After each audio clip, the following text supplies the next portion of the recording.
for? It's time.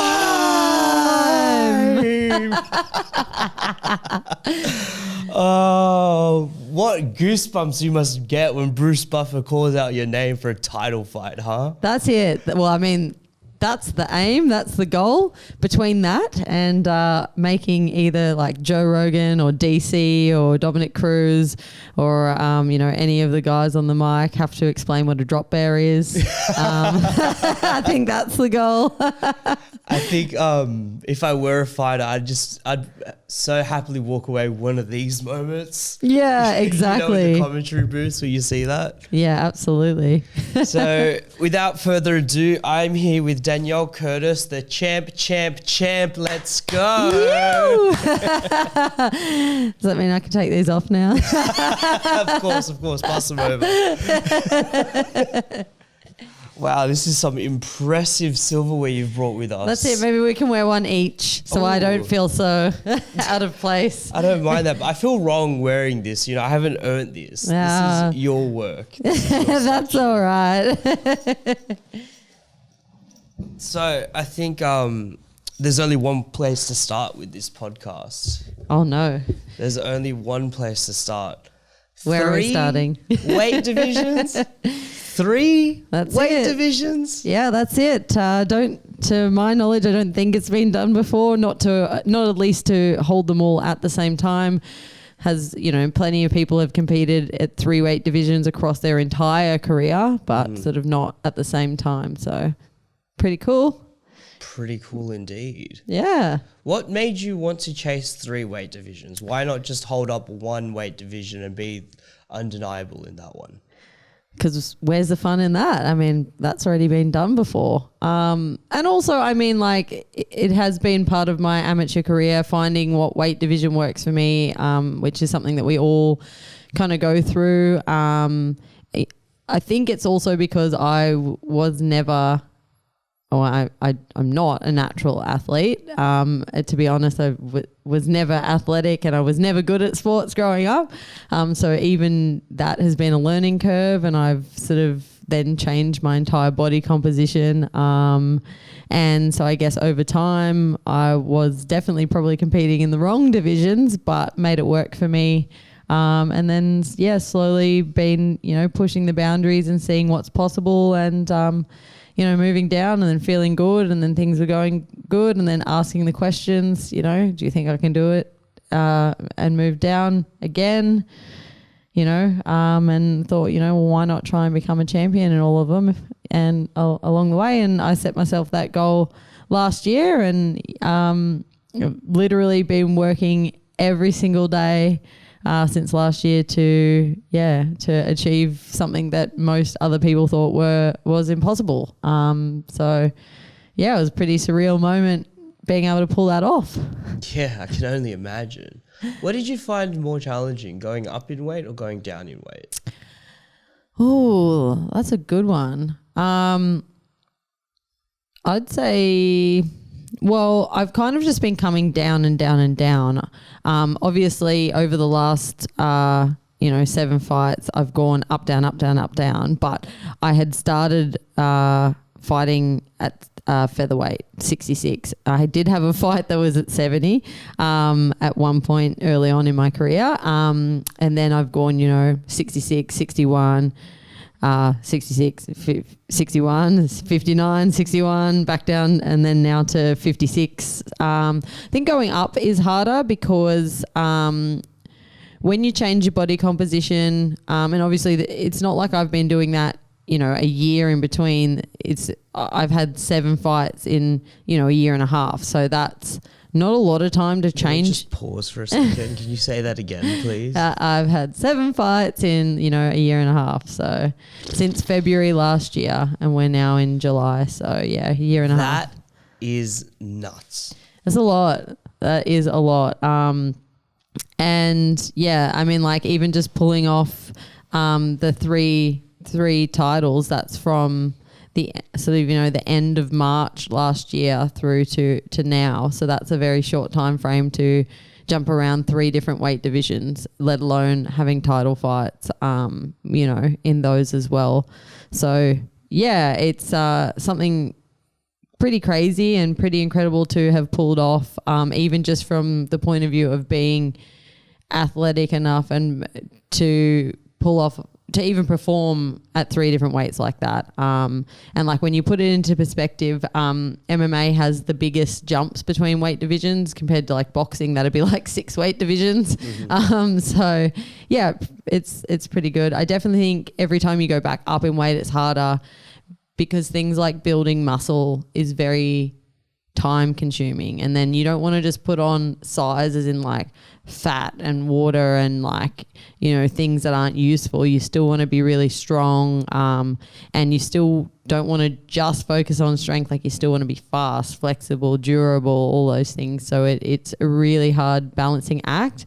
And to be honest, I think in general the jumping up and down in weight divisions has been really difficult, and it does put a lot of extra added like stress, especially when you're making these other weight divisions that you've never made before, because obviously every weight cut is stressful, but then every time you're trying something new, that comes with, you know, added stress. And then trying to get bigger again and then get smaller, and then literally every single fight not being like, I haven't had 2 back to back at the same weight that entire time. So it's I guess it adds that extra level of planning, preparation, stress, you know, as well. So I think I'm looking forward to settling into a weight division, especially moving forward into the professional ranks. Have you decided on what that weight division is going to be? Yeah, I think we're staying at flyweight, the 56.7 kilos, or 125 pounds. For a number of reasons. Obviously I made it successfully. I felt great. And you know, my first time in that weight division, straight into a title fight. So straight away making the official weight limit. So I know I can do it. Weight cut went amazing. I felt great. Felt the best I've ever felt. And, you know, obviously we had success, but also that's where the majority of female fighters seem to sit at. Like that flyweight division is one of the bigger divisions, not only here in Australia, like Oceania region, but sort of worldwide. Like when you look at the UFC, or you look at like most of those either female only, you know, fighting platforms, you know, like Invicta or, you know, any of the other ones that have quite a few women's weight divisions. The flyweight division seems to have quite a lot of fighters. So I think that's the best one for me. All the toughest fighters, you know, that are still out there at the moment seem to be in that division. And so that's what I want to do. But I'm still open to, you know, if there is a big opportunity and a reason to move around, like knowing that I can do it, I've done it before, you know, I may take those opportunities, but I'm looking to solidify, you know, one weight division so that I don't have to have that added, you know. Yeah, of course. Yeah. Jumping up and down it's a lot of extra work. And I think that's why other people potentially haven't done it before, because it is very risky, and it's very difficult. So. Risky in the sense of what it can do to your career trajectory, or risky in the sense of what it can do to your health? Both, but I think mostly the second, because unlike striking disciplines, like where you're obviously as you go up in weight, generally the body types change and they will be like longer, lankier, have a lot more reach and size, and obviously they hit harder, but you may be able to overcome that. But it's very different when you add in grappling and like that physical weight. It makes a huge difference. Like, and it's been so crazy experiencing coming down and down and down, and it's sort of like the difference between getting hit by a gigantic featherweight versus getting hit by, even if they're a really big flyweight, like the difference is, it's a big difference. And like the grappling aspect, very, very different. And so like, I think I've also had to like change my style or how I approach a fight, which you always do based on your opponent, but also based on the weight division, because knowing what's going to play to your strengths, or where you don't want to end up, you know, thinking about those things like the extra weight. Yeah. Yeah. Yeah, I think weight cutting in particular is like a very important conversation that a lot of fighters need to be having, because frankly, and I mean this with no disrespect at all, but just on a personal level, I'm very against it. Like, I'm very against, very heavy dehydrations and very intense weight cuts where you see fighters like stepping into like just, for example, the bantamweight division, and they look like death. Like they're knocking on death's door, and it just can't be good for you in the fight. Oh, of course not. And we've all got a horror story. Like, everyone that sort of made weight prior to, I guess now there is a lot more science out there and there's a lot more professionals out there to help people. But before that, like, I never ever would have been able to make the weights that I am now if I didn't have that like professional advice and guidance, and people helping me. And my weight cuts now to these lower divisions are better than what I was doing when I started, when I was fighting at the bigger divisions. And I definitely I'm just like everyone else, have done it wrong before. And I have had those things where I did have impacts. Like what? So my second MMA fight, so my first one was at featherweight, which was 65.8. And then my second one was a catchweight at like 63. But I also, in the lead up to that fight, tore all the ligaments in one of my ankles, and I had bone bruising on the heel of my other ankle from playing touch footy. So I couldn't, I literally couldn't do anything in the lead up to the fight. And I had blown out from the first one, and I was so heavy. And I didn't really, I didn't have the access to all of the information out there now, and I didn't have anyone sort of really helping me that was a professional and that kind of stuff. So what was your approach? Just bite leather, get in the sauna? Well, I tried to do as much as I could, like leading up to it, to slowly bring down my weight. Like, I was planning out things, but I just didn't have the right information. So I was probably doing it more like anyone else, like bodybuilders or whatever, where you're just basically cutting carbs and you're just killing yourself with minimal calories and all of that kind of stuff that, you think is the way to do it, but it's really not. It doesn't help you in any way, shape or form. So I was doing that all wrong. I probably wasn't paying enough attention to my hydration, and I was doing those things where I was trying to sweat out heaps and dehydrate heaps, even prior to the weight cut period. And so it would have been a long dehydration across the week. But I'm not a big person, and I cut like 7 kilos in the last 48 hours, which was not the way to do it. It was to the point. That is definitely not the way to do it. No, and I was very, very unwell. I don't even know how I had that fight, because I was so dehydrated that 24 hours before weigh-ins, I stopped producing saliva. And I remember the day of weigh-ins, my mom had traveled to see me and watch the fight. I tried to talk. Well, actually, she started talking to me like, "Hey, how are you going?" Blah blah blah blah. Just before the weigh-ins, when she met up with me, the worst time. Yeah, the worst time. And I didn't have saliva, so even when I was weight cutting in the sauna and stuff, I couldn't chew chewing gum, nothing. But she's going to try and talk to me, and I physically couldn't talk back to her. I had to be like, I can't talk, because my lips were sticking to my teeth and my gums. So I literally couldn't talk. It was so bad. I look back at that and go, how did I not die? It was really, really bad. Really bad horror story. I had, sort of longer term implications to my body. Not long term, but I definitely felt the repercussions of that for months after. I stepped on the scale. I made weight. I, rehydrated and stuff, and they had a press conference-y kind of thing. And then we went and had dinner with some of my friends and family and stuff. And I had been dreaming, because, very early on in your career as well. So I'd been dreaming this entire time for a burger and chips. And we went to this place that I love eating at, and all I dreamed of was this burger and chips. And I sat down, and mind you, by this stage, it's a few hours after weigh-ins, because we had the press conference and we had to go there and, all that kind of stuff. And I'd been doing nothing but smashing the liquids and rehydrating. But, your body can only rehydrate so fast. Yeah. It can only uptake so much liquid so fast. And I was at a point of severe dehydration. I probably should have had a drip in my arm or something.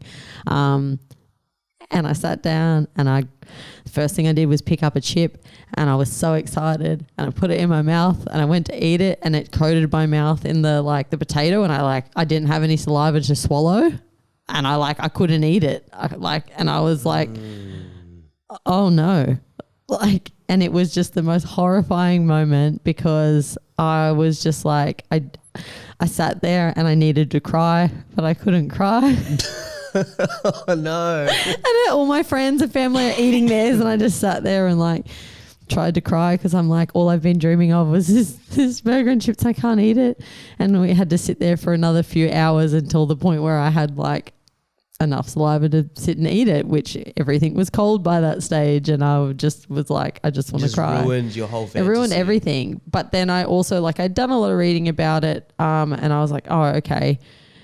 The body can only uptake so much, in so much time. So I literally didn't sleep the night before the fight. I set an alarm to go off every hour to drink more liquid, every hour, on the hour. And come fight day, I felt like I had heat stroke, and I felt like trash. I felt like I had the flu and a heat stroke and a million things rolled into one. And to be honest, I look back on it and go, I don't even know how I got in the cage, let alone had a 3-round war that got fight of the night. And I was like, I don't know how I did that, but Is it almost like an out of body experience? Like you're not even there anymore? No, I was there, and it was hard, and it was I got in there feeling like I already feel like I've been punched in the head 50 times, kind of thing. And well, you kind of are, because when your brain is that dehydrated, Yeah. it's got no liquid to swish around. So every hit is 3 times more impactful. Yeah. And then I remember it's very typical of me. We get in there, we start fighting, and she walked forward and she threw the most perfect overhand right as hard as she could. And it hit me square flush on the temple. And I looked at her and I smiled, and I just pushed forward to be like, yeah, we're fighting, kind of thing. And then and it was so funny, because I watched her face go from yeah, I've just hit her with everything perfectly. And then she saw me smile and move forward, and she was like, oh shit. And so when I watch that fight back, I'm like, my God, I look at those moments and go, yeah, I think I was meant to do this. Yeah. If I did that and that was my reaction, in such a crazy moment, I guess, and crazy time. And the first round was competitive, but I felt like trash. And then the second round was hers, 100%. We ended up on the ground. I kind of chased her too much, and she went back into the cage, bounced off, and teeped me as I was running in to follow her. And then the third round, I was like, oh, okay, she won the second round. I need to win. And I just felt like my arms felt like they weighed 1,000,000 kilos. It felt like almost, I don't know, I was trying to punch through water or something, but the adrenaline hit at one point, because I started to take over and I had her up against the cage, and for the last 40 seconds of the fight, it's just me teeing off on her. And I reckon if I had a couple more seconds, that fight was being stopped. The ref literally took a couple of steps in, he was going to stop it. And then the round ended, and I just about nearly died. I was like, can you just get knocked out already or something? I don't have any more to give, because she was so tough. You're just getting tired of hitting the person. You're like, please, just fucking go down. Just go down, please. Because she was such a badass too. She was so cool, and I become really good friends with her after that fight. It's actually one of my favorite fights. And I ended up losing that by a very close decision or a split decision. I can't remember. But yeah, and we won fight of the night and stuff. And the crowd was like, that was such an amazing fight. And I was like, dude, I don't even know how I did that. Man. During this process leading up to this fight specifically, were there any thoughts of like, I can't do this, like I need to pull out, I'm not going to be able to step in? No, because like I believe in myself and I believe in my abilities. Like obviously we have fleeting thoughts. Everyone does, but like obviously it was risky thinking about having 2 fights in 4 weeks. That's risky. Like, and when these things all, like these opportunities came about, I asked to take the weekend to think about it because I was like, and I had that moment of being like, but what if I get really injured in the first one? Like, what if I have to pull out or whatever? But like, obviously the first one was locked in first. The second one sort of opportunity came up second. So it was kind of like, oh, well, they already know. Like everybody already knows that I have the first one. So why am I worried about that? And then, you know, the next moment of being like, oh, okay, well, it was never a question of do I think I can do it? It was more of like, I don't want to let anyone down and, you know, have to pull out of one or whatever. And then literally thinking about the fact that, well, hang on, I've fought overseas at when I won the gold medal at Gamma. That's fighting multiple times in only a couple of days. Yeah. So you had 2 fights. Very different format. Like Yeah. It's a very I've had a couple of boys on from IMAF. Yeah. And they were telling me about like just the level of research you have to have in order to understand every potential opponent that you might get. Just have the notes on them, and then I didn't do any of that. I was just like, I'll just rock up and fight someone. Yeah, fuck it. Who wants these hands? Let's go. But then there's also the aspect of like, well, I can't go too hard into this fight because if I get injured or if I like break a hand or something. See, that's what I think though. It can be part of the problem though. If you're looking too far, you're like, for me to get there. But like you need to actually win your fights to get there though as well. Like at the end of the day, I think you need to think about each one, and like you can't control how you're going to be when you get to the end. Like I don't think you really can. Like obviously you think about the game plan is probably going to be to win as fast as you can, taking the least amount of damage as you can. But at the end of the day, I think you need to like to be successful in that format is to obviously win, but like I think you need to take each fight as it comes and then work with what you got from there, because if you're so set in a game plan and it doesn't work, I feel like you set yourself up for failure. Like I need to take them down because then I can hit them and they can't hit me. Okay, what if they're better than you on the ground? You don't want to take them to the ground. You're probably better off striking. So I feel like sometimes you get ahead of yourself. Yeah. Yeah. I would agree with that. I think you could definitely find yourself in paralysis by analysis and not be. I love that. Yeah. It's that's real. It's real. It's real. It's, you know, it's fighting is very much a game of being in the present. It's very much a game of being in the moment and being as aware of everything you possibly can. Oh, I could not agree any more with that. And I think the tricky part about that is when you're getting hit in the head, you're falling behind on sequences because you're thinking that, oh shit, I just got hit in the head. Yeah, see, though, I feel like you can work on that. Oh yeah, of course. And I feel like that's something you definitely have to work on, because exactly, and it goes both ways. It doesn't just go from like when you get hit and you go, oh, I just got hit, I need to make up for that, or you're thinking about the fact that you got hit. It goes the other way. You see people who like land a sick combo and then stand there and admire their own work. Like, yeah, that was sick. Oh, I'm winning this round, and then all of a sudden they're getting hit back instead of, continuing to live in that present moment, like rather than, so it goes both ways. I've seen it both ways. Yeah. And fighters will play into that. They'll set up traps. I mean, Israel Adesanya against Pereira, like is a perfect example of that, where you're watching Pereira just tee off on Izzy up against the cage. We're talking about number 3 here, obviously. Yeah. And then, Izzy just slips, holds the hand out properly and lands that straight perfectly, that hook rather perfectly. Yeah. And it's like, it's such a quick game of chess with the reaction times and the speeds, and the management of the fight is so important. You're very much a fighter that paints with a broad brush, though. Like you, I find. I don't think I'm very specifically good at any one thing. I think I'm just well-rounded, and I think my biggest attribute is being adaptable. And I guess fight What do you IQ or attribute whatever. that to? Because most fighters, the path they'll go down is I found a Taekwondo gym, or I found a Muay Thai gym, or I found a boxing gym, and then I discovered MMA later down the track. You did mention earlier that you weren't athletic as a kid, so why don't you walk us through that journey of how you discovered MMA and how you became such a versatile athlete?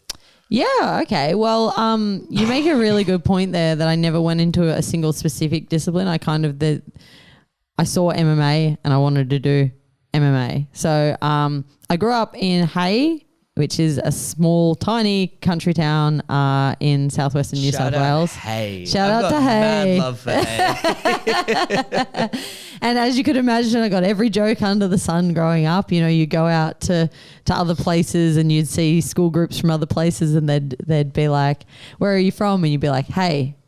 Like, "Where are you from?" Like, "I'm not deaf. It's a place called Hay." We went for the A-League Grand Finals where Western Sydney Wanderers were versing Perth, I believe. Would it make sense to go through? I can't remember who were versing. Yeah. Maybe Adelaide. That would make more sense, yeah. Yeah. So we were at the finals where Western Sydney Wanderers were versing Adelaide, and we had to pass through Hay. And just purely by coincidence, mind you, we're like a bunch of 16-year-old boys at the time, right? Yeah. So we're just stupid. We're all crammed up in a car together. It smells horrible. And just purely by coincidence, we had a horse mask with us. No. We had a horse mask in Hay, and it was just like, you can imagine, we had the of best course. time of our life for like 3 hours. We all got out. There's thousands of photos taken. It That's was hilarious. so stupid. But I'll always remember Hay for that one specific thing. But yeah, it is very remote. Yeah, it's remote. It's in the middle of nowhere. There's nothing near it. The next closest town is an hour and a half away. Like, to give you an example of how small Hay is, it only has a couple of shops. They don't have Coles. They don't have Woolies. They don't have KFC. They don't have Macca's. Shout out to Hay. You can go to the jewelers. You can buy some lovely jewelry. You can buy a watch. or you can buy guns and ammo. You can go to protect your jewelry and your your watches. At the spot where you would buy your school uniforms and maybe some hats and some boots and clothes. You can also buy a house because it's also the real estate. So you know what I mean? Like it's a small country town. It's full of incredible, amazing people, and I'm like so grateful to have actually come from such a small town of just, as I said, such amazing people. But I didn't have any exposure to this sport at all.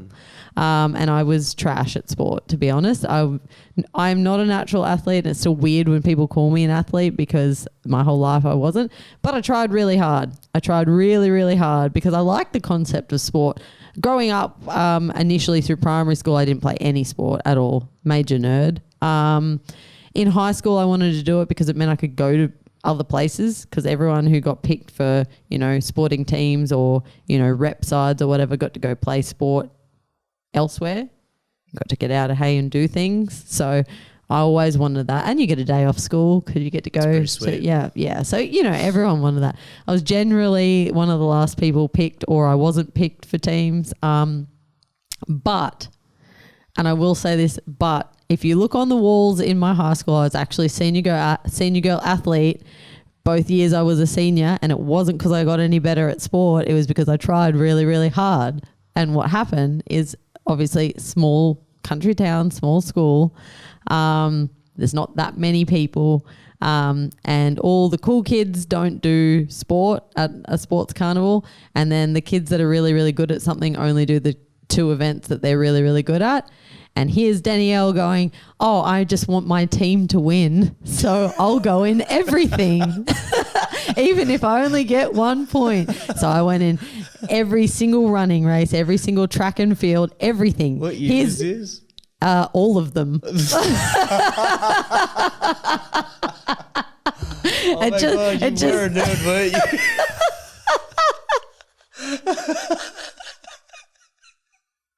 And so it just paid off by the end of school because that's when everyone got too cool for sport. Yeah. So like in the lower years, like everyone still did sport. Yeah. So I wouldn't win anything. But then when I got to like the end, you know, there'd only be 4 people in the category. So I guaranteed at least 4th. And then in some cases I might get 3rd or 2nd because I threw something a little bit better than someone else. Yeah. Or only 2 people decided to go in it. So, you know, consistent 2nds, 3rds, 5ths, whatever, they all rack up in points because no one else did everything, only me. So then I won senior girl athlete. And I remember the first time I did, and they were like, senior girl athlete. And they read out my name and I was like, what? I looked around and everyone else was like, what? And so I hold that claim to fame.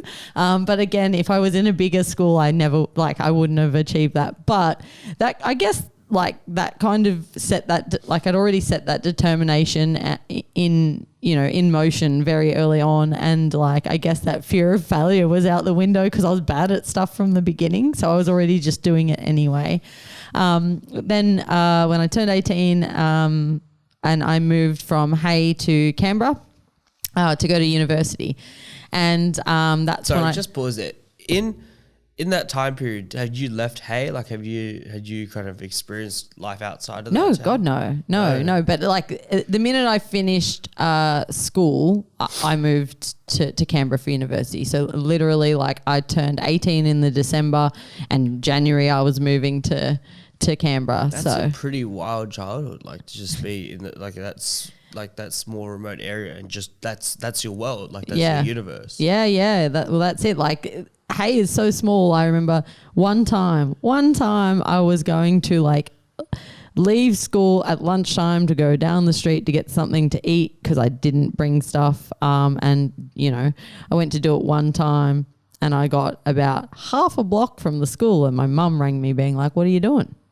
Because everybody talks in Hay and everybody knows what you're doing. And I was like, oh God. And also because, you know, as a little nerd, so I was scared to do anything. Yeah, but I was like, I'm just going down the street to get food. She's like, yeah, okay. It must have been impossible to date in like such a small town. Everyone would just know each other's business. I wouldn't know. I was a nerd, so I didn't have my first boyfriend until I went to uni.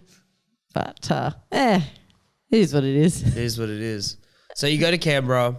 And I'm guessing this is where you're first introduced to mixed martial arts? Yeah. So, I saw the UFC, UFC card for the first time, and I immediately fell in love with the sport and was like, oh my God, what is this? This is incredible. Still never had a thought that I would ever do it. I just was fascinated by the fact that they, to me, were the most elite athletes ever. They were fit, they were fast, they were strong, they were mobile, they were intelligent, like it's human chess, but like they don't just have any single attribute, and there was no one, like most sports, one really successful body type. Like swimmers all have very similar attributes in terms of what make them. Long arms, long legs, big chest, big back. Yeah. But they'd be terrible at other aspects of like you ask them to go for a run, they'll be trash. And then you've got like sprinters have very specific sort of body types that are, you know, successful. Whereas MMA doesn't have that. MMA was like, to me, and I think that's why it was appealing too, is that you've got people that look super athletic, and then you've got dad bods, and you've got everything in between. You've got long, tall people for weight divisions, and you've got short, powerful people for those weight divisions. And there was no single particular one way that you had to train. Everybody trains differently, and it just fascinated me too, because you could tell that the sport is like 99% mental, and just the fact that you create your own style and you enter this fight and you figure out what works for you. And you don't have to be the best athlete to be the best fighter. Like they're two different things. How do you explain to someone that Kamaru Usman and Ben Askren are in the same sport? Yeah. Exactly. That's what I mean though. And I think that fascinated me. Like I find MMA to be like the truest form of competition. one person versus one person. You know, you're not relying on a team. No one else is going to let you down. It comes down to how hard you want to work and what you put into it. And as I said, I saw it, and I also saw the mental side of it. And it's like people adapting in the fight and changing up their game plans and just finding what works for them. And so I was fascinated by it, and I became MMA's number one fan instantly. And that's exactly what I did. So like I watched everything religiously. I went back and watched everything from before I started watching. I used to do those like UFC pick'ems online. And I remember for one of the cards I picked every single winner, and like 50 or 60% of like actually picking how the fight would go, as in like what round and you became whatever. an MMA junkie. Oh, I did. And I actually ranked, I think, 9th in the world for that card of for the UFC pick'ems. Like I became like the biggest fan ever, but still was never training. I was a broke uni student. I was at uni. I couldn't afford that. I didn't even know where to start. Hadn't ever really thought of doing it. I was just taking in that information, being like a huge fan of the sport. And it wasn't until after I, got like a full-time job, and then there was a Muay Thai gym. So this is a handful of years later. This is like 5 years later or something like that. Or actually probably a little bit more than that. It's probably about 7. A Muay Thai gym opened up right near where I was working. Obviously had the full-time job now, and I was just like, oh, okay, I'm going to try this out. So I started there, started learning how to kick and punch and whatever. What did you see? Just like a Facebook ad or something? Or? Well, they literally opened up right next to where I was working. So I was like, oh, okay, well, this kind of just fell in my lap. And I, was crazy into MMA. So I was like, okay, well, I'm going to try this. So I started there, and I absolutely loved it. But I knew very quickly that I didn't want to do Muay Thai. I wanted to do MMA. So that was really just, I was only really there for, I guess, like a few months. What was that first class like? First class. Started punching the bags and whatever, and then the coach got me to come over and hit pads, and I start hitting pads and whatever, and then he gets me to kick, and I kicked full force as hard as I could, and I landed on his elbow and gave myself an instant hematoma on my shin the size of a golf ball. It looked like I had a golf ball under my skin. So that was my first class. That is such like a first combat sports story experience. Yeah, it was, and I can see why. You just maybe want to prove yourself. Like, yeah, look how hard I can hit. Yeah. And then I I didn't know any better. And I was like, oh, obviously that hurt, but I just kept going, and then I kept going because I was going between like doing rounds in the bag and then on the pads and on the bag and on the pads, and that had happened, and I was like, okay, so don't react. That hurt. Keep going. Cool. And then I did my round on the bags, and then when it came back to my turn to go back on the pads, and I went to walk over, and the coach saw it, and he was like, "Don't kick with that leg anymore." Like, and I was like, "Oh, okay."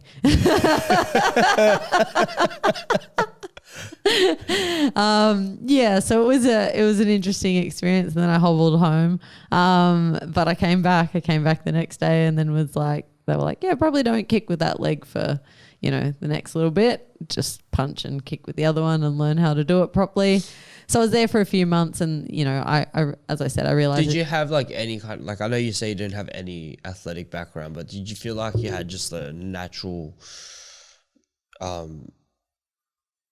skill or natural foundation that you could build from, or was it like zero? I was terrible. Right. I was terrible. I loved it, but the biggest thing for me to overcome, like obviously not being naturally athletic, but I don't learn the same way that everyone else does either. So most people can learn by seeing or doing. I'm predominantly an auditory learner and a conceptual learner. So hearing it and then me saying it and repeating it will help me, but you showing me or just telling me to do it, like go do this, do it. I'm like, okay, I can sit there and do it thousands of times and I won't get any better. I need to understand, and this is where the conceptual learner part comes in. I need to understand what you're doing, so you need to tell me, but I need to understand why.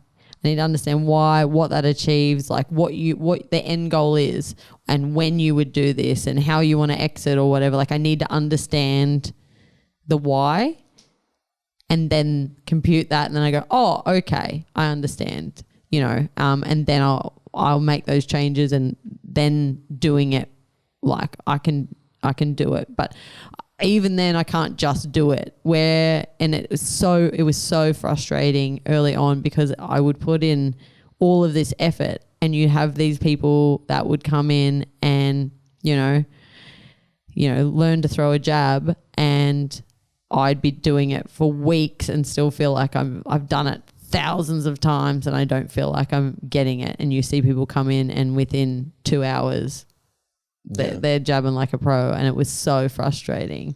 And I don't learn. I'm not good at learning new things. Like obviously I'll do it, but I have to become obsessed and do it over and over and over again. Do you listen to a lot of commentary, like when you're watching fights? Yeah. Does that help?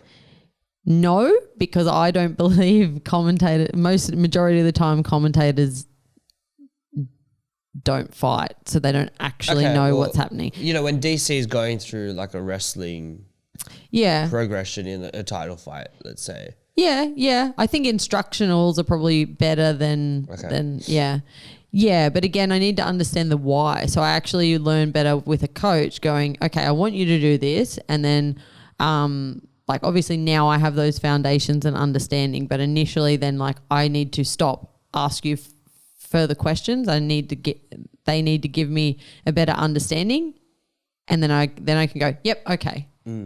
Yeah, so it actually comes from me sitting there asking questions, and then usually I repeat part of it back. So like if they'll be like, do this combo, and I'll be like, okay, how do I exit off that?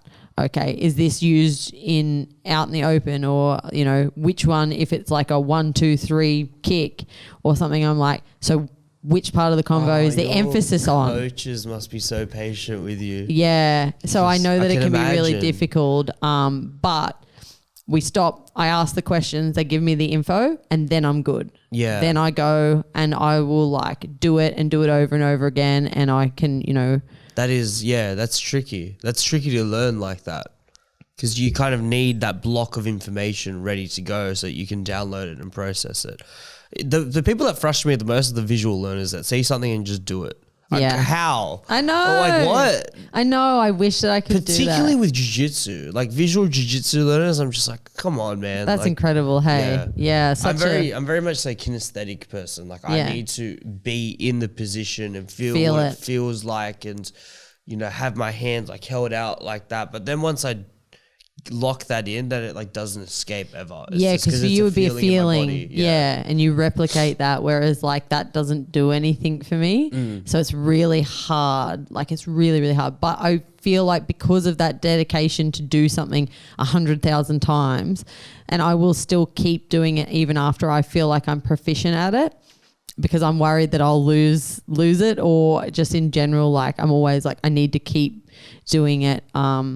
But yeah, so it can be really difficult to learn. I've gotten to learn that so that I can get other people to help me learn the way that's going to work for me. And I know that it can be frustrating, but it's paid off. And all that hard work and extra reps, like hard work and dedication, and that's why I love this sport, shows through. And it's like it has taken me so long to get to this point, but it's all those naturally talented athletes that don't have that drive and determination and dedication, their immediate success and growth is like they go straight up, but then they don't necessarily get much better, or maybe, they take a loss and their ego is hurt, or, like they haven't faced adversity yet because it's been easy. So then their journey becomes so much harder. Whether it's been like really, really hard for me, then it seems like overnight I've had this success, but it's been like so much hard work just to get what people usually get really quickly.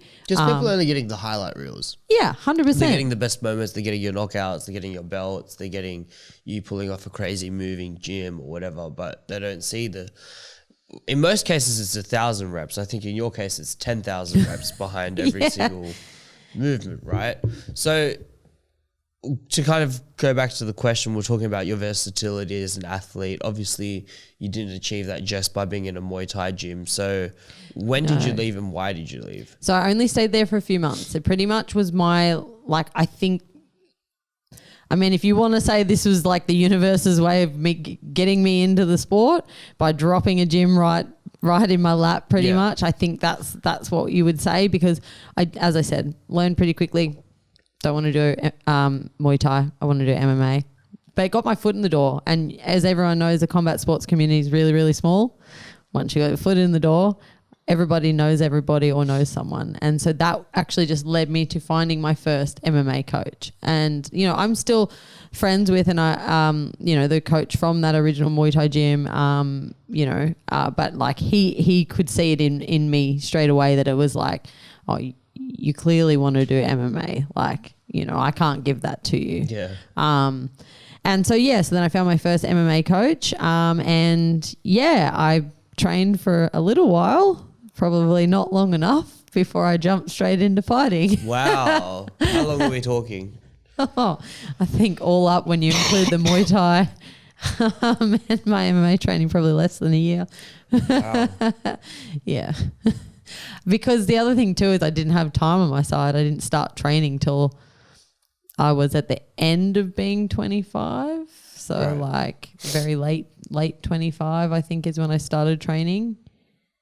Yeah. So pretty much not far off being 26. So, and I just wanted to do it. So I did. Was that a tricky hurdle to get over, considering that, a lot of, especially nowadays, like a lot of kids are already freaks at jiu-jitsu. Yeah. Or the new wave. You see like the boxing from like a 10-year-old, you're like, whoa. Yeah. And was that hard to get over, like that I'm starting later in life? Yeah, well that's it. Which is crazy to say for 25, right? Like it's not even later in life. Like you're pretty much, you're not in your physical prime, but like you're heading towards like athletic peak performance. Like you're kind of on that swing. Yes. Yeah. I mean, I probably didn't think about it as much then, but I definitely think about it now.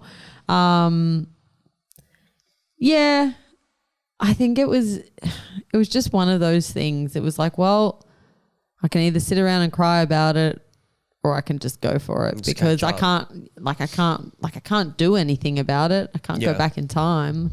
But yeah, it was just one of those considerations as well. And then I got into MMA, and I haven't stopped since. I've had a lot of obstacles, but yeah, it all started in Canberra, which is pretty cool. Yeah. Yeah. And you mentioned to me, obviously you've got so many fights that we can talk about. But like so many. 7 in the last year. Yeah. You mentioned to me that along the way, like you've had to come across a lot of adversity and a lot of things that, have set you back, in particular with injuries. So why don't you dive into that a little bit? Like what injuries did you face? Yeah. So pretty much all my injuries came from outside of the fights. So they were all like training related, or as you heard when we talked about like my second fight, that actually came from sport outside of MMA. Other than I did get a cut in one of my earlier fights that needed stitches. But other than that, all my injuries have sort of come from training. So I have I've torn my pec.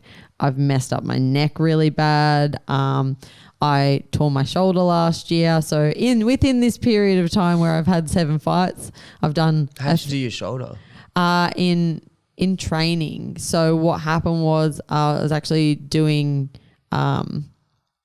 grappling, and I was about to take down one of the boys, and then he kind of muscled through it at the last second, and it sent both of us crashing in a big big way. Like all of us was off the mat, and my shoulder went like extended out straight into the ground. That's the first thing that hit the ground with both of our body weight through it into the ground. And I didn't think it was too bad. I'm not even surprised you're saying that. Well, I didn't, and I still kept training with it the way it was. And it wasn't great. And I actually went, so that actually happened towards the beginning of last year. And I fought through having it, and then I thought it was okay. I actually fought through that, and then when I come back to the gym from being overseas and stuff, I was doing something and made it 10 times worse. All of a sudden it just went and I was like, oh, that's not good. And then I just kept training through it, and it just was getting worse and worse. I'm starting to notice a pattern here, Danielle. You get injured, you train through it. And then I'd been to the physio and stuff, and we were managing it for these fights and stuff. And then she was like, I don't know why it hurts this way and that way, but not that way. Like, we need you to, like, and it should be getting better. We need you to go and get an MRI, because I got an X-ray and I got an ultrasound and whatever. When I got the MRI, she's like, oh yeah, it's torn. And you've done such significant like bone bruising and swelling and everything in there, because it wasn't fully torn, but she was like, it is so bad in there at the moment, like the bone bruising of everything around it is so significant, and the swelling and everything else, that you could literally just take like a small knock and you may completely tear it. Like the rest of it will just go, and then it's going to be a big deal.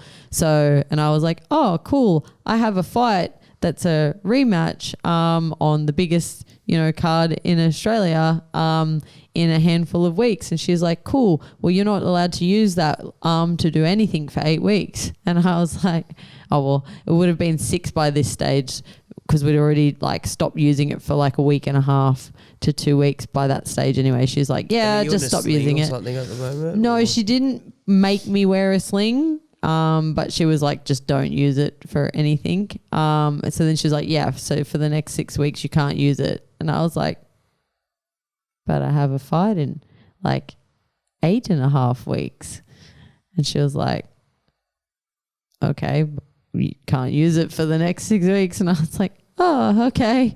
So I went to the gym and I would hold on to my bra strap, and I would punch with my left hand, and I kick with my kick and knee and whatever. And she was like, don't let it move. She's like, because she was worried I'd throw my hand kicking. So that's why I had to hold on to my bra strap. And so I tried to train, and then I had like 3 weeks or like 2.5 weeks basically to get ready for a fight from when I could start using my right hand, because I could only do very limited stuff in general to get fit and to get ready to fight someone. And it was my first rematch and all of those kind of things. But so that sucked. And it was a great fight. We had a 3-round fight, and it was a war. And again, another fight that I absolutely loved. But I didn't throw any right hands until the 3rd round, because I had this big mental block about it. And then as soon as I threw it in the 3rd round and it landed, I was like, oh, why didn't I trust in my body? Because then I started throwing and it started landing every time, and I was like, but these are those things that you learn. So I take a lot out of that fight, that I've learned that, my body can do things, do some incredible things. Because realistically, I probably shouldn't have had that fight. I shouldn't have fought, but I still had that fight. I still had a war. I still came out of it like fine. And I think your body's capable of some pretty crazy things when you put your mind to it. And that goes not only for injuries, like that's why I've been able to, confidently go and chase things that other people haven't done. So yeah. It's pretty sweet. Other than that, heaps of other general injuries, cuts, bruises, breaks, all different bits and pieces. But that was the big one. That was the one that... Yeah, that was the bigger one in terms of like, because it happened last year and it was in amongst all those fights, like, and trying to rehab it and get ready for fights and then fight with it. And then, so it impacted like majority of my fights last year. But it is what it is. Like, is there anyone in your corner that can kind of just step in and be like, hey, like, let's just leave this one. Well, at the end of the day, I mean, I've never gone into a fight 100% ever. Yeah. Most fighters haven't, but I think in your case it is a bit of an extreme. Maybe. But, you know, it's just what I do. Like, I don't want to turn down opportunities. Like, obviously it's different at pro. At AMI, it's everything is for that experience, and I take like a lot of positives out of all those experiences because I've learnt so much about myself in those fights. And yeah, I guess I kind of know what I'm capable of, and that like with the right mindset and stuff, you really can push through anything. Obviously, I have my coaches and my team, and I have everyone that like I definitely take their advice and guidance on everything. So like even taking these opportunities now, like speaking with my coach about them, he's like, well, you fought back-to-back days. So 4 weeks is heaps of time when you think about it like that. You fought back-to-back days? Yeah, so at Gamma when I fought for the in a tournament format, she's like, you've done that before, so what's the difference? Like, you know, obviously it is a little different, especially when we're talking one of them being pro and them being title fights and all the rest of it. But, you know, it's that mindset thing. If you believe you can and you work super hard, like and as I said, I want to achieve things others haven't, and the only way to do that is to take those risks that other people aren't willing to or don't think is possible. So, so even everything, whether it's injuries or whether it's, you know, everyone else doesn't believe that you can do it or everyone else doesn't think it's possible, like it comes down to what you believe and what listening to the opinions of the people close to you. Like if my coach said to me, I don't think this is a good idea, I don't think we should take this fight, then I wouldn't. But I would also sit down and have the conversation to ask, okay, why? And my coach is a very, very good coach. He doesn't try to sugarcoat things. He doesn't protect us from anything. Like he will straight up tell us, look, these are the opportunities that we've been given. I think you can do it. But it's going to be tough. It's going to be really hard. We're going to have to be really on point with what we're doing. You know, he will straight up tell you that, you know, this person is a tough opponent. I think you can do it. And, you know, obviously we sit down and chat about things and like I'm a big planner, so I try and plan everything out. But yeah. 1 second. So when those conversations do come up, right? Let's say I'm a promoter of Eternal. Screw it, right? How you going, Cam? I'm Cam now. I've never heard him speak, but I imagine he has a very deep voice. He looks like a deep voice kind of guy. He has a Scottish accent. A Scottish accent. There you go. Well, I'm not going to do a Scottish accent. That's not going to work. It's probably for the best. But I call up your coach. What's your coach's name? Rod. I call up Rod and I go, hey, Rod, I've got a fight here for Danielle. 3 weeks' time. This is her opponent. Rod has that conversation with you. Mm-hmm. What is the process from, say you've got a very short time frame, what is the process of deciding whether or not to take the fight, and what is the process of analysing your opponent and the best way of moving forward? Well, I take a little lead from my coach because he's been around for a very, very, very long time. He's very accomplished. He's fought across, you know, Muay Thai, MMA, like a whole bunch of combat sports. He's got a wealth of experience. So I lead off of him, and like he knows what I'm capable of probably better than I do. And yeah, I value his opinion probably the highest. But then I also you know, I look and I research and I pretty much know of everyone on the scene.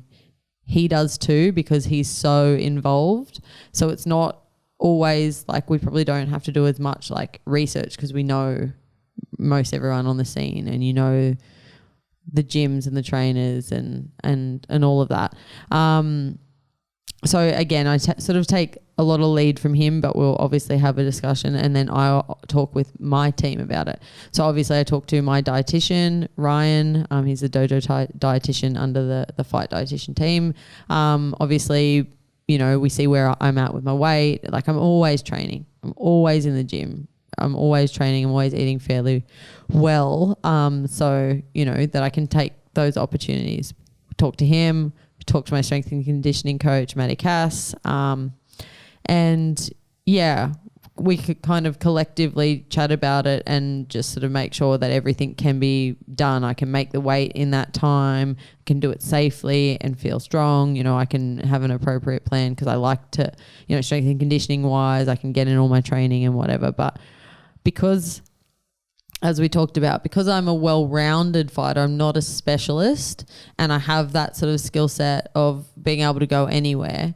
That's what I think fills me with confidence and probably my coaches is that I can do something like this where I've got the 2 fights in 4 weeks and they are completely opposite kinds of opponents.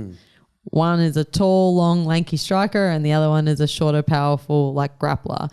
And the reason that we can say yes to that in such a short time frame is because we all have that confidence in the fact that I can adapt to whatever game plan or even not have a specific game plan and be like, I can adapt in the fight and take the fight wherever it needs to go. So there's not as big of a like, oh, we need this amount of time to specifically game plan for this opponent. So it's more about can we make the weight safely and can we be performing in the gym well? Do we have enough time to be fight ready? It's not a be ready for this opponent. Right, so it's not necessarily a skill set issue, it's more so the physical preparation. Physical preparation, mental preparation, making sure that we're there and that the opportunities are right. I guess that's the other thing too, like I think like if I was getting offered this fight against someone that had already had 14 pro fights or something like that and I was making my debut against someone like that, I think my coach would probably be like straight away, this is it. Yeah. That's something that's stupid. Yeah. So as long as it's not something that's like something stupid like that. Generally we take on pretty much every opportunity that's sort of come our way. And it's because of that hard work and dedication everywhere and that faith and I guess in me to do whatever has to be done to make it happen. So again, most of the decision making, like it is collaborative, but at the end of the day, I think I take lead from what my coach says because he knows me the best. He sees me every day. So if he thinks I can do it, I can do it. I'll find a way to do it. I'll go out there and make it happen. Like I will plan with the team. Okay, what am I eating when? What am I doing? How am I doing this? What's the best way to do this? And I will like meticulously plan out everything. And what a stark contrast between the way you're approaching it now and the way you first approached it. Yeah. It goes to show the shift in your preparation goes to show not only your desire to become a good practitioner of martial arts, but to become a good athlete, and that you're constantly researching it, you're constantly evolving your game and optimizing things. And I'm curious, like, do you have an optimized routine for, say, your backstage before a fight? Like, is there a process that you go through so that, you know, you let go of Danielle and Drop Bear comes out? Yeah, well, it's interesting you say that. I think I start becoming Drop Bear as soon as I get my fight braids in on fight day. But I didn't specifically have, I didn't think that I had a specific thing that I do because I'm very much like, I don't, as much as I plan and prep and whatever, I don't like to have like, what's the word when people have like a lucky thing or they like have to do superstitions. That's probably what I don't have anything specific like a superstition, but there are certain things like when I get to the fights, I want to watch the first fight or I want to watch some fights before I fight because it grounds me. It gets me sort of a bit pumped up to be like, yeah, it's fight night, but also it grounds me when I hear the slaps and I hear the sound of it, that I look at them and I remember, oh, that's right, we're all human. And I watch them fighting and I'd be like, oh, that's right, I can do that too. And like making sure that you don't build things up in your head, your opponent, or like that moment or what that fight means or whatever, that you're just like, oh, that's right, it's a fight. I'm going to go out there, I'm going to have fun. And you start to see like the smile coming out and just being like, that's right, it's fight day. This is my time and my moment, and I'm going to go out there and have fun. And I love watching fights. Yeah, so it pumps me up, but it also grounds me in that whole thing of remembering that we're all human. It's funny, I've actually brought on a new person into my sort of team recently, and it's actually a mental performance coach and I've been wanting to do it for a long time. And as we talked about, like I obviously research a lot, and obviously when I started, prep was nothing like it is now, but it wasn't because I didn't want it to be. It's because I didn't have access to tools and resources, and I didn't quite know where to start. And then I've slowly been like researching and finding all these people.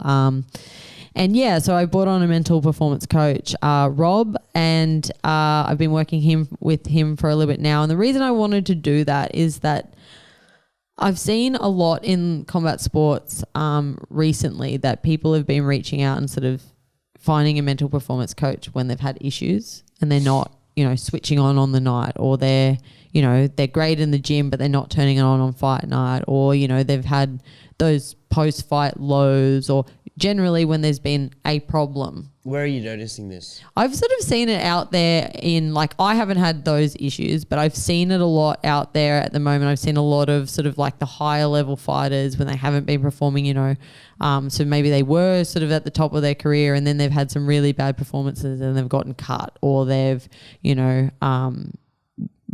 had some of those issues and they've gone and seen, a professional to help them because they're like, oh, there's just some kind of block or whatever. And I feel like it's been a really reactive thing. But I've always viewed this sport as like 99% mental. So, and like 1% physical. And yet we spend so much time, effort, energy, money on the physical.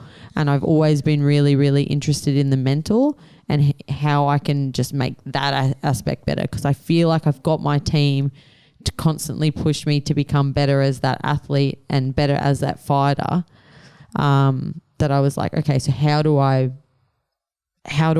make that mental side better? How do I bulletproof it? Or how do I whatever. Yeah. And I feel like even before I did that, I'd done a lot of work on myself and my mindset. And then, recently brought Rob on, and I think I've been sort of a bit more actively sort of working on what I want fight day to be and how I want to be, and sort of maybe what things I want to do to really pull me into like that specific, mindset or, state that I want to be in to go and perform. And so I kind of did, a few different things before my last fight where I'm very sort of confident in myself and my ability, which comes from my preparation and my team. And trying to block out doubts can obviously be really difficult. But I think previously maybe it's very easy to look for like positive reinforcement or making yourself feel that confidence from getting it externally, like having someone tell you, well, I think you can do it, or I've seen you do this, I know you have these skills, but really learning to get that internally, that I believe that I know I can do it because of all these things, and I think that has been a really cool thing for me. So on fight day, like that's why I realize now that's why I go and watch those fights, because it's that internal thing of being like, oh, I know I can do that, and just being a bit more aware of those things, and, having those thoughts of like how, I know that I'm well-rounded, I can take this fight anywhere it needs to go, these are my goals, this is what I'm going to do, and sort of not get caught up on just purely the outcome, like even have goals or... If you've got a friend that is looking to go down the path of more self-improvement and becoming more self-aware and being able to remain focused on a long-term vision, not just short-term goals, like what kind of resources are you gifting to someone? What kind of books are you recommending? What kind of audio tapes? Like what fuel really got you to this place of mental fortitude now?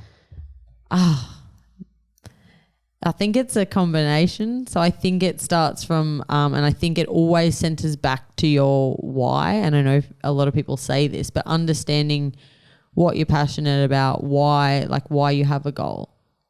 So cool. My goal, like, I guess from an outside perspective, people may be like, oh, her goal is to be a world champion. Well, that's one of them, sure, but why do I want to achieve that? Well, why I actually want to achieve, and people are like, oh, because you want to be the best. Cool. That's great. My actual why is I want to go as far as I can. I want to be the best. I want to do all these things, achieve all these things no one else have. But the reason why I want to do that is I want to put myself in a place within the sport where I can make meaningful change for the next wave of people coming through. If I can do that, then that's what I want to do. Like at the end of the day, I want to make change. I want to make it better for everyone in the sport and support everyone and just make the sport better in any way that I can, because there are still issues with the sport. There are still things that I would like to see changed, and I feel like I can do that from a position of influence if I pull all these things off. Like at the end of the day, belts and medals are fun and cool, but I get more joy when I bring them to someone who doesn't have one, and they get to see it and they get to play with it and they get to, that sparks so much joy in me. And so I want to give back. So I think understanding your why gives you that drive to keep going when life's tough, because there's been plenty of times where I've nearly walked away from the sport, and I feel like you have your greatest success after those moments if you stick with it. But everyone is not patient these days. I think you need patience because you need to see the end goal and be working towards it and be able to keep doing that even when you don't see results. Because for me, that's what the first 90% of my combat sports journey has been to this point. I'm only seeing results now because of all the work I've done for the last however many years. And you need to be able to do that continuously with that belief in yourself that you're going to get to that end point, but understand that you're probably going to get nothing back from it for a very long time. So I think realistically finding out your why will help you to find the resources that you want. So find out everything about what it is that you're passionate about. Find out how you can become better every day, and just that one little bit better. And you progress isn't linear. You're going to go up, down, up, down, up, down. You're going to have bad days. But I also think talking to people or finding other people in that area for advice, for guidance, and talking about the issues and the hard stuff as well is going to help you in every aspect, whether it's you get that little bit of advice, from people in that area. Self-help books that are general and stuff, they're cool. They might give you a few things, but I think the best people for advice and guidance are the people that have done it or are in that same lane as where you want to go. It doesn't have to be. I agree with you more. I think there's definitely value in, you don't know me, son. There's heaps of value momentarily in those kinds of clips and those stories, and, listening and reading to books is extremely important. But finding people that can give you specific advice in the lane that you're in, mentors, is so much more important, because if you're the sum of the people that you surround yourself with, and you surround yourself with people who are successful in a craft that you want to be successful in, then Absolutely. success is just going to rub off. You're going to notice, oh wait, why does he do this? Why is he starting with eye showers? Why is he? And it will resonate with you a lot more. And I think it will be so much more impactful. And like I said, they don't have to be doing the exact thing that you want to do, because a lot of the time people want to achieve something that someone else hasn't. Yeah. And that's perfectly fine. But it's exactly as you say, you're the sum of the people around you. Like, and I think finding your people is the greatest thing you'll ever do, because it's the greatest thing I ever did. And that also comes from your why. Like when you've got an idea of sort of where you want to go, you don't need to know your exact goal. It doesn't have to be specifically like so minute, but you have to understand what your passion is and, you know, have that understanding. And then you'll find when you start working on your goals and you start working towards that avenue, you'll probably lose some people along the way that, you know, whether or not it's issues or whether or not they just don't fit anymore. Yeah. But what you will find is you will find the people that do fit in your life perfectly and complement you and everything that you're doing. And that, again, as you said, if you surround yourself with successful people, you will be that other successful person. But also remembering that I think that saying is great in theory, but the thing is you can't just walk up to a group of successful people and be like, hey, I'm going to be your friend. You've got to bring your friends with you, and you all got to be wanting to be successful together. I mean, I see that, but I think at the same time, you might not necessarily be able to find the most successful CEOs, right? You might not necessarily be able to find the top UFC fighters, right? It's probably pretty hard to hang out with Volkanovski nowadays. But I bet there are degrees of accessibility.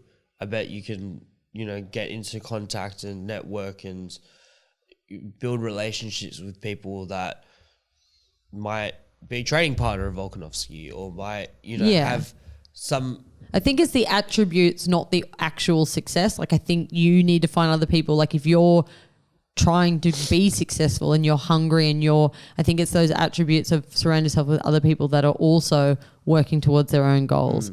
They're also dedicated. They also, you know, work hard, or they also, you know, like they don't have to be in your niche. You can have, you know, successful friends that are building their own. Some of my best friends have nothing to do with podcast production. Yeah. Right. But they still provide intrinsic value. Like one of my best friends, Chris, he's gone through this insane physical transformation. He's got more veins than, you know, I've ever even knew the human anatomy could have. And he pushes me to stay physically fit. And, you know, he doesn't even have to tell me. I'll just see his Instagram post and I'm like, fuck, Chris, you got me again, right?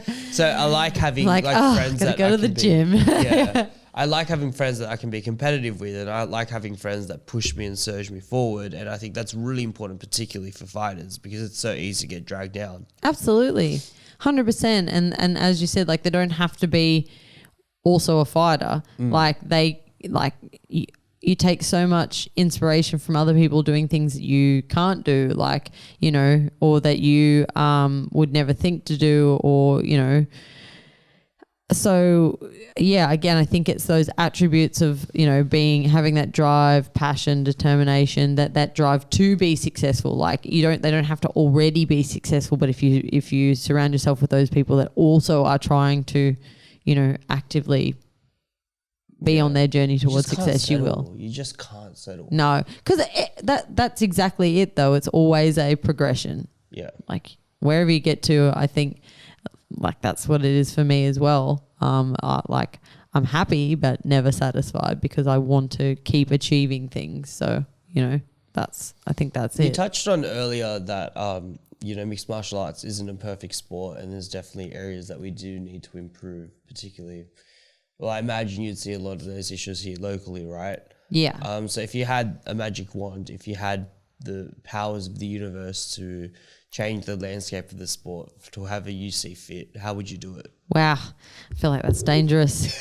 I don't know. There's quite a lot of things that I think need to be changed. I definitely say one of the biggest issues for combat sports athletes is obviously pay and pay structure, because you only get paid when you fight. Could you and the thing is too, if you get injured when you're training for a fight, you don't get paid.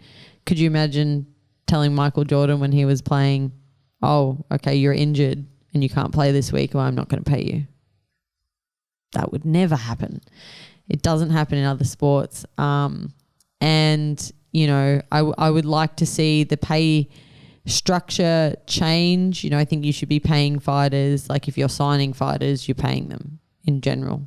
And then instead of it being I only pay you when you fight, no, you get paid like any other sport. You get paid a certain amount of money, whether it's per year or whatever the contract period, you know. And then instead of having win bonuses, fight money to fight and show up, and then win bonuses on top or whatever, that you just have those. Like you have your money that you're being signed to fight, train, fight, prepare, whatever. Yeah, win bonuses have always been a weird one. Yeah. Like, it takes two people to have a good fight, or to have a fight in general. Of course, and especially when it comes down to a judging decision, and judging is touch and go at the best of times in mixed martial arts. You're affecting people's money with that. And it's not like, oh, there's 50 grand on the line. Wow, now I'm really going to hit you hard. Yeah. Like no fighter thinks like that. Yeah, exactly. At the end of the day, it's literally life or death in there anyway, and you're doing everything to win. But like you're taking away half of someone's pay.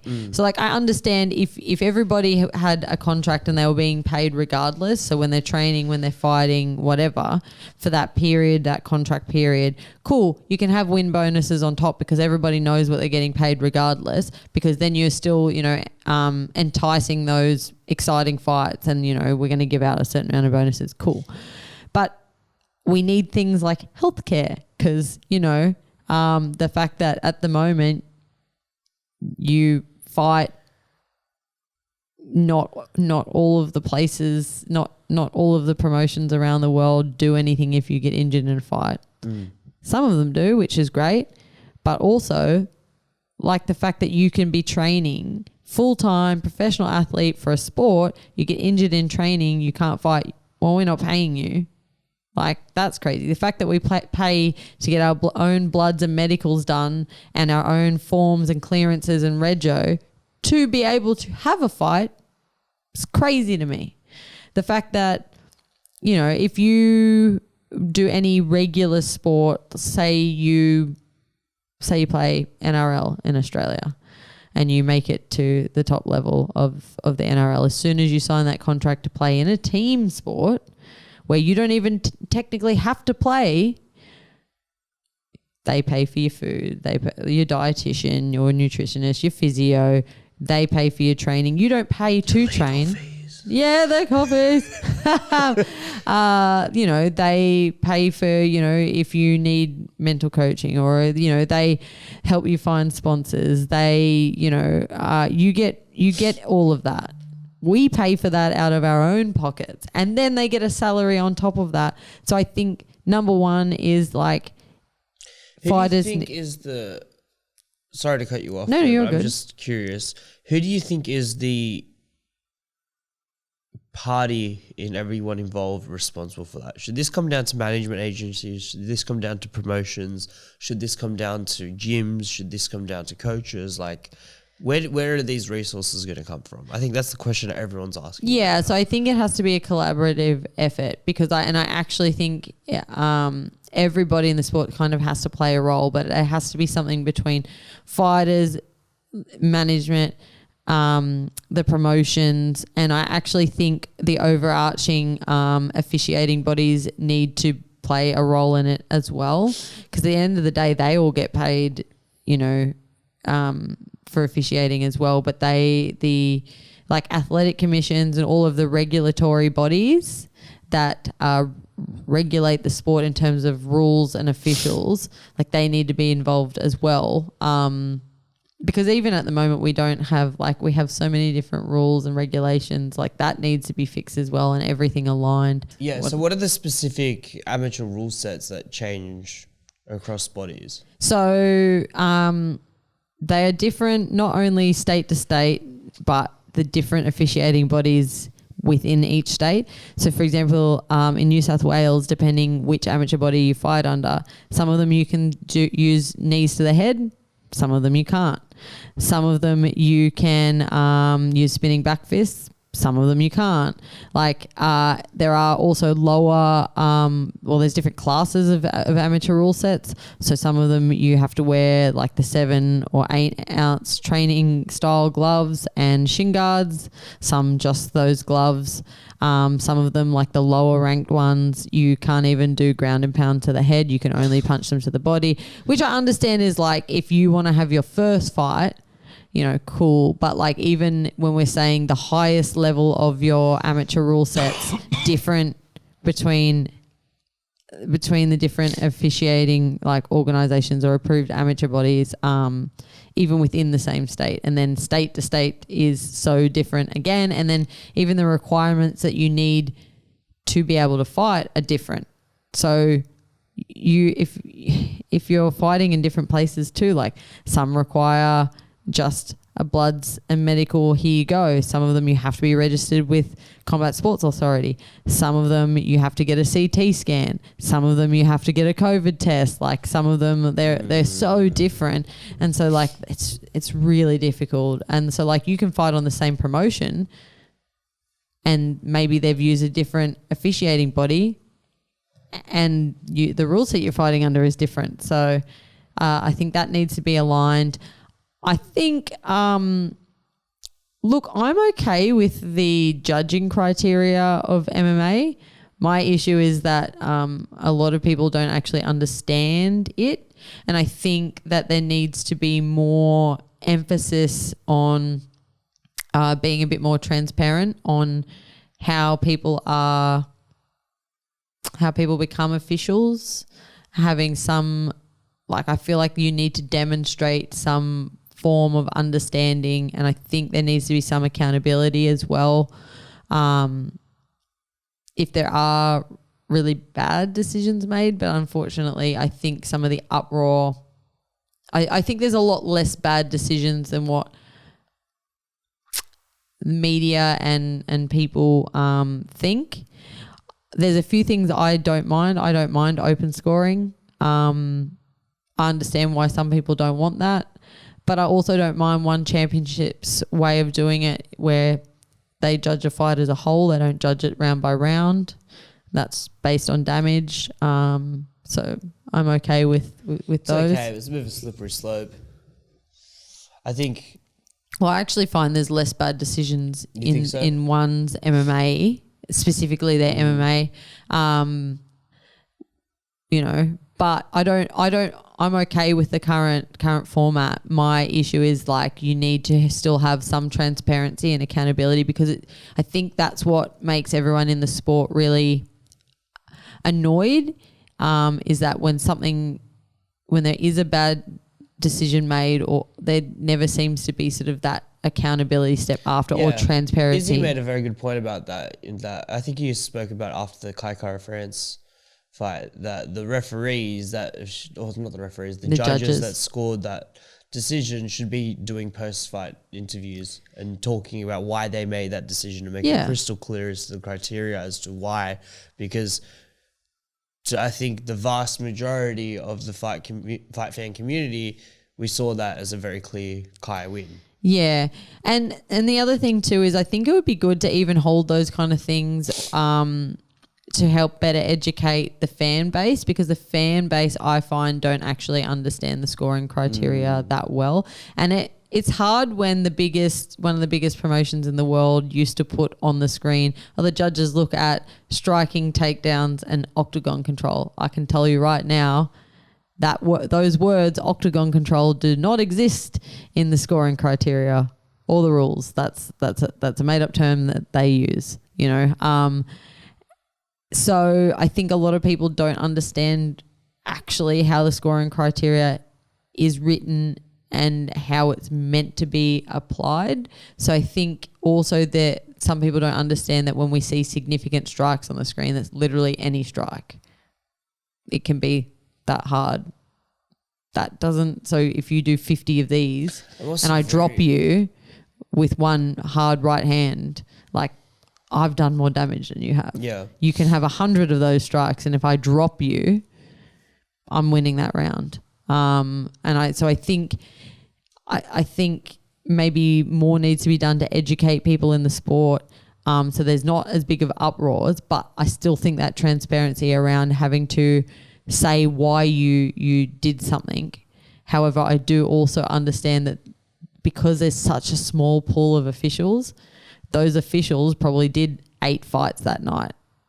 And if all of them had 3 rounds and those title fights had 5 rounds, for them to remember exactly what they scored and why in every single one of them is probably impossible.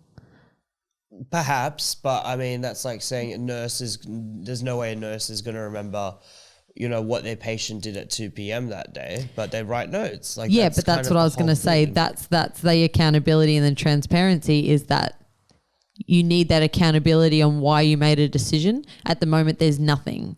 So talking about it is one thing, but like maybe there should be a part and parcel with when you write your 10-9 or 10-8 or whatever, that you have to write a reasoning, or you have to have some set of notes as you're writing or something, so that and maybe that part doesn't get given out, but like they have that with them when they talk about it openly. Like I just think there needs to be a bit more transparency in that side of it. Yeah, no, I agree 1,000%. And I had someone explain it to me the other day in a way that really made sense. And what they said was the way you look at MMA fights shouldn't even be round by round. It really should be minute by minute.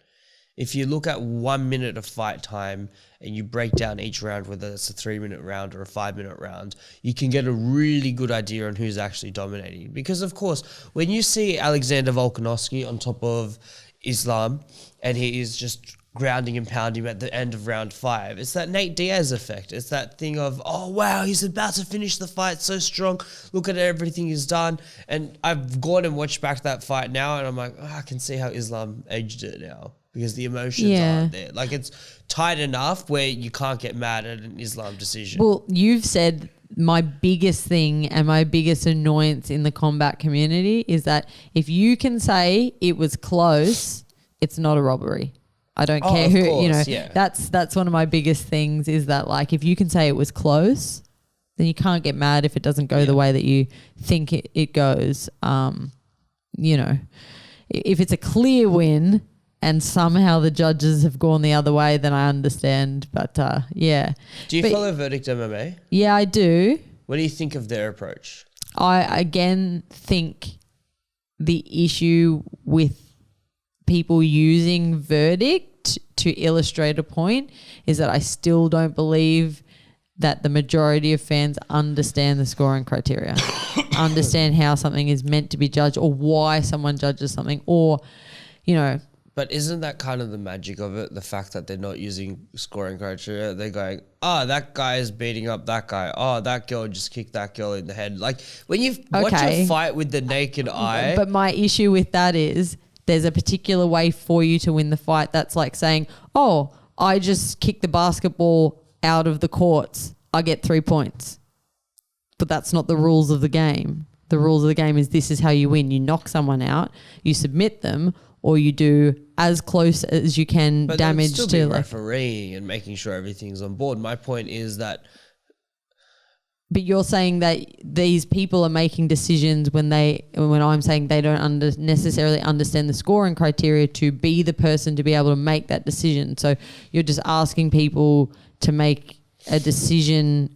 Like, I don't think that everyone that votes on Verdict necessarily, like, they're just going with who they think wins, not based on what the scoring criteria is. So that's my only thing is that, like, I can go, I can go, well, this team in basketball, they did 50 shots.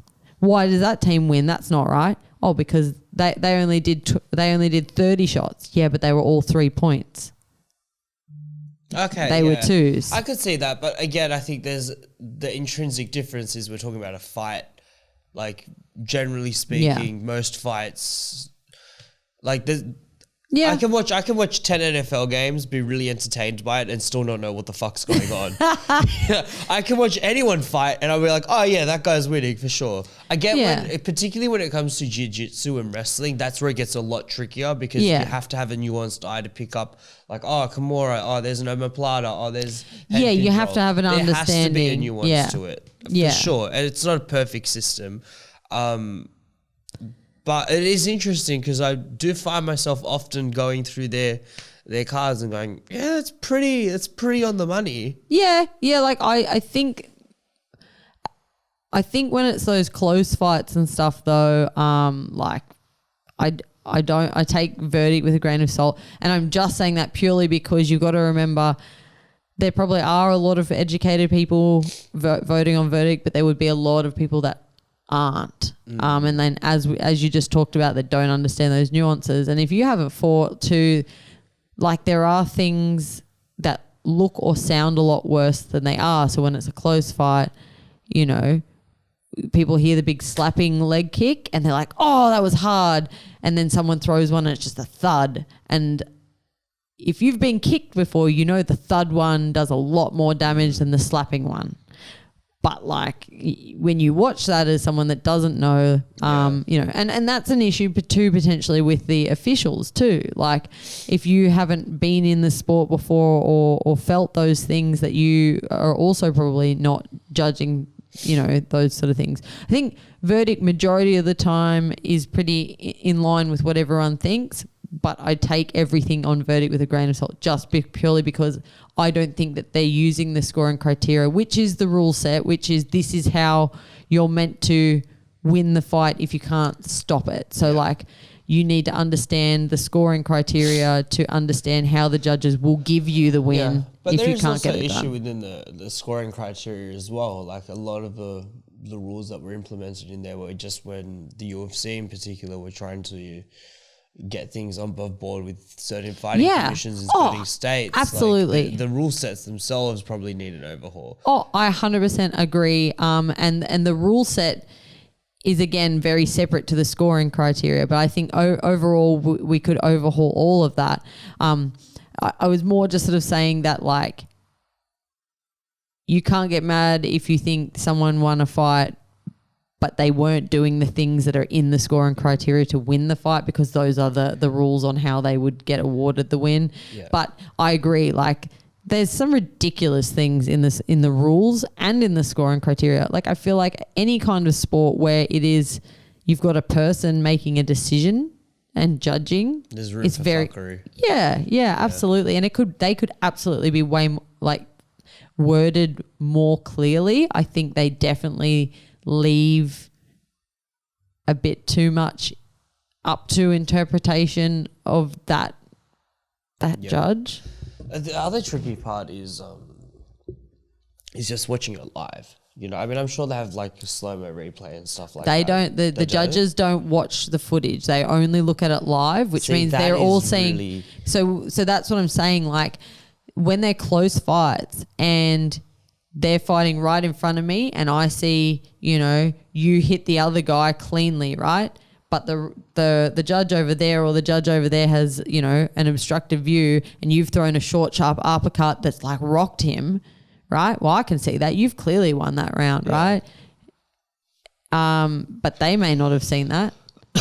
They may not have heard it, or this guy has a really good poker face, right? So I've seen it. I can see he's hurt maybe because you're over there and I can see his eyes, right? But the one that you're right next to, you know, can't see that. They don't see replays. They don't see slow-mos. They don't see the stats on the screen either. The stats mean nothing to them. They watch the fight live.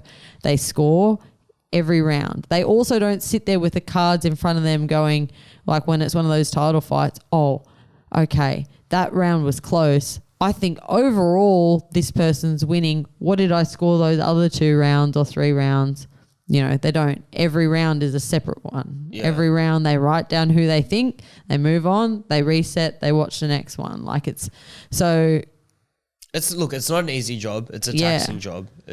There's a lot of responsibility in it. I think to circle back to one of your earlier points in getting rid of win bonuses and stuff like that would probably take a lot of the controversy out of it, because when you're fighting for an extra 50 grand on your fight. Like that's, Yeah. I'm okay if there are win bonuses as long as it's not like that's taking half of your pay to show up. Like if you're getting paid all the time, you can still have them to that should instigate. be a behind the door kind of thing. Like, hey, by the way, man, congratulations. That was a great fight. Yeah. Not like, hey, half your money is going to get cut in half if you don't win. Yeah. Why not just give an extra 25 to both fighters? Yeah.